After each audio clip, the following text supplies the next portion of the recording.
درود رفقا، حالتون چطوره؟ خیلی خوش اومدید به چنل خودتون. در خدمتتون هستیم تا چند تا اتک وار با کلن یونایتد استیتس با هم ببینیم. دو تا از اتک های خودم که با ترکیب روت رایدر وارکلی زدم و چند تا هم از دوستای گلم توی کلن که با فایربال واردن زدن که فوق العاده اتک های عالی هستن. یه چند تا نکته بگم راجع به روت رایدر والکری. ببینید شما وقتی وار میخواید بزنید، خب مپ رو دارید میبینید، میتونید طبق چیزی که توی مپ میبینید ترکیبتون رو یکم بالا پایین بکنید. من توی این اتک همین کارو کردم. بریم نکات مهمی که توی این مپ هست رو با هم دیگه چک کنیم. خب توی این اتک من چمپیون رو از این قسمت میخوام بفرستم داخل. این ساختمون رو برام بزنه و بره سراغ ویزارد تاور. بعد از زدن ویزارد تاور، از اونجایی که ایر دیفنس نزدیکتره بهش، چمپیون من سویچ میکنه این قسمت و میره بالا. من چیکار میکنم؟ میام یه اسپل فریزی که توی ترکیبم داشتم و حذف میکنم و اینویزیبلم رو یه دونه اضافه میکنمش 5 تا. بعد از زدن ویزارد تاور من یه اسپل اینویزیبل میندازم این قسمت که چمپیون من بیاد سراغ اینفرنو. چرا؟ چون من هدفم اینه که این قسمت برای من کات بشه و نمیخوام که چمپیون من بره سمت بالا. بعد از اینکه اسپل اینویزیبل رو انداختم، چمپیون من میاد سراغ اینفرنو رو میزنه، لیکیج کانون رو میزنه، فایر اسپیتر رو میزنه و این قسمت برای من توسط چمپیون کامل کات میشه. کوینم رو میخوام از ساعت 6 مپ که حالا توی عکس خوب نیفتاده، از ساعت 6 مپ بفرستم داخل و به این صورت ابیلیتی تیرش رو بزنم.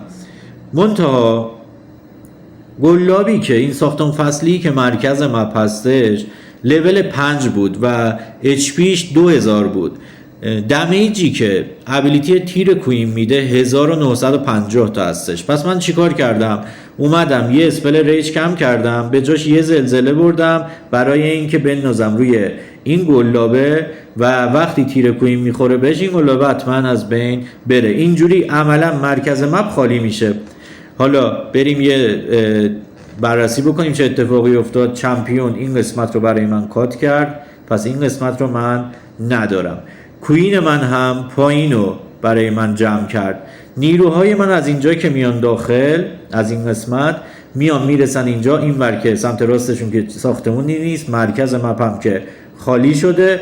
پس چی؟ میچرخن به این صورت میرن سمت تانهال. پس علنا من به اسپل ریشه نیازی ندارم. میام چی کار میکنم؟ وقتی نیروهای من رسیدم به این قسمت، یه اسپل اسکلتی که با خودم بردم و میندازم اینجا و اسپل ریشه رو میزنم روی تانهال. اینجوری این دوتا ساختمون با اسپل اسکلت مشغول میشن و دمیجی که تانهال قراره به نیروام بده ورداشته میشه. وقتی نیروهای من این ساختمونا رو از بین بردن و اومدن این قسمت شروع کردن اینا رو زدن، اون موقع تایم ریشه تموم میشه و بلافاصله ابیلیتی کینگ رو میزنم که سریعتر تانهال حریف از بین بره. خب بریم سراغ این اتک جذاب ببینیم که چه اتفاقی افتاد.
بریم سراغ اتک بعدی. اتک محمد رو با هم دیگه ببینیم با اکانت روز، ترکیب روترایدر والکری ولی با شیوه خودش.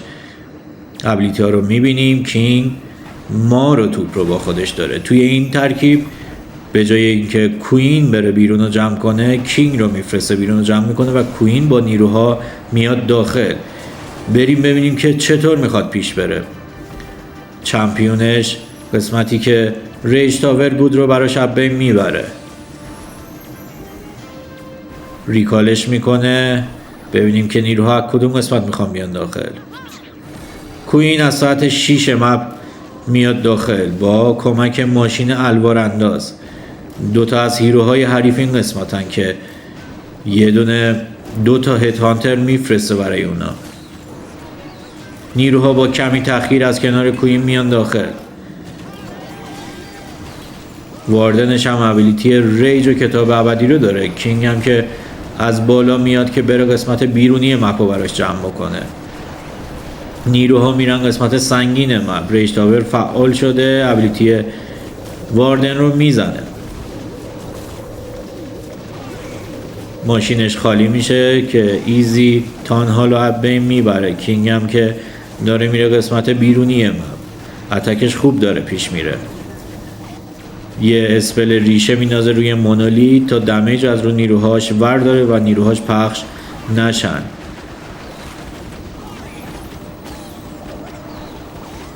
بعد از زدن ایر دیفنس میرن سراغ ساختمون بعدی و ابیلیتی چمپیون رو اینجا استفاده میکنه که بعد از زدن ساختمون ها تایم ریشه که تمام میشه چمپیونش این قسمت باشه و این ساختمون رو هم براش از بین ببره. حرکت جالبی بود. بربرا رو میفرسته برای تمیزکاری. هنوز ابیلیتی کینگش رو داره و استفاده نکرده. تل اسکلتی پیدا میشه که با یه دیوار شکن از بین میرن. ابیلیتی کینگ رو میزنه و عالی بود. بریم سراغ اتک دوم خودم. ترکیبیه که همیشه استفاده میکنم و دستکاری نکردم. خب چمپیون از ساعت 6 مپ میاد داخل. بعد 4 ثانیه اسپل اینویزیبل. اسپل بعدی بعد از زدن ریکیجی کنون میره سمت اسکتر شات.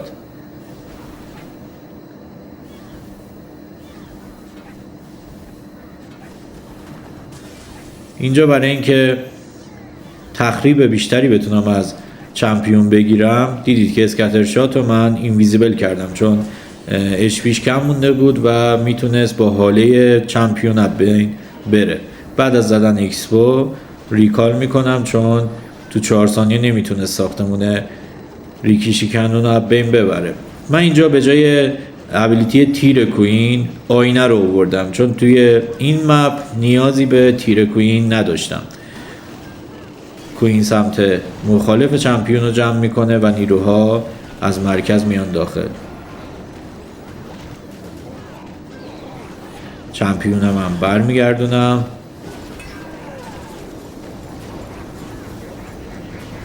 برای اینکه دمیج از روی نیروام بردارم یه اسپل فریز میزنم رو ساختمون فصلی. میبینی که کسل حریف خالی شده. آیس گالم داره میتونه نیروهام اونجا نگه داره و دمیج بخورم. به خاطر این من ابیلیتی واردن رو استفاده میکنم. رسیدیم به مرکز مپ جایی که دمیج زیادی رو نیروهاست. پس سریع ابیلیتی کینگ رو زدم و یه اسپل ریج انداختم که نیروها سریع تانهالو از بین ببرن. تایم ریشه الان باید تموم بشه. کوین من برمیگرده زدن این ساختمونا که من ابیلیتیشو میزنم.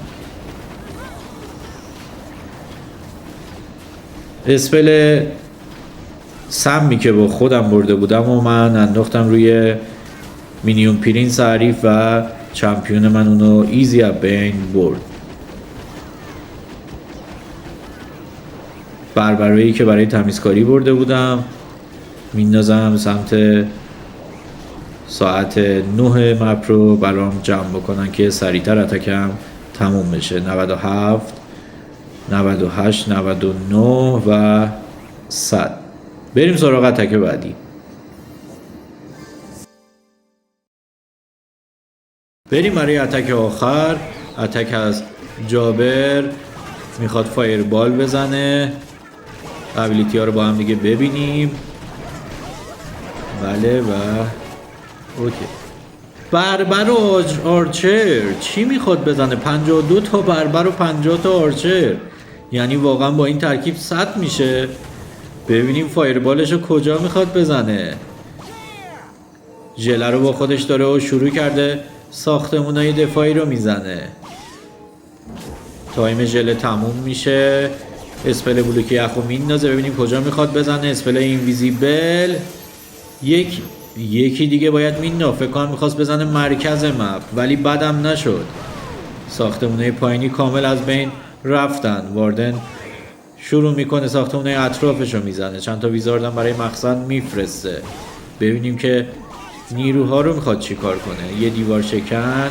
کینگ و کوین به کمک 2 تا آیس گولم اومدن داخل. پادگان با کلی بربر.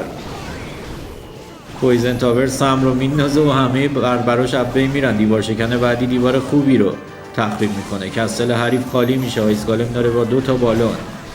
اسپل فریز رو میندازه روشون. آیس گولم بین میره که همه رو فریز میکنه. ابیلیتی کوینش رو استفاده میکنه. واردن هم که داره مینیون پرینس رو از بین میبره و میره سراغ اینفرنو مولتی. توی کستلش کوره داشت. یه تسلا پایین مونده، باید حواسش باشه. ابیلیتی کینگ رو میزنه. دیوارا باز میشن. میرن سراغ اینفرنو تانهال. چمپیونش رو از پایین مپ میفرسته. کلی بربرم پشت سرش. چمپیون ریکیشی کنون رو میزنه. میره سراغ ساختمونای بعدی. کینگ و کوین هم که بالا بودن. کینگ بین میره. یه ریکیشی کنون، ببخشید یه فایر اسپیتر مونده بود که چمپیون رفت براش. کلی بربر و آرچر داره هنوز. کلی نیرو داره که استفاده نکرده. چه اتکی زد پسر، عالی. اسپل فریزش هم میندازه به کستل حریف. آفرین آقا، دمتون گرم که ما رو نگاه کردین. لایک یادتون نره. خدا نگهدار.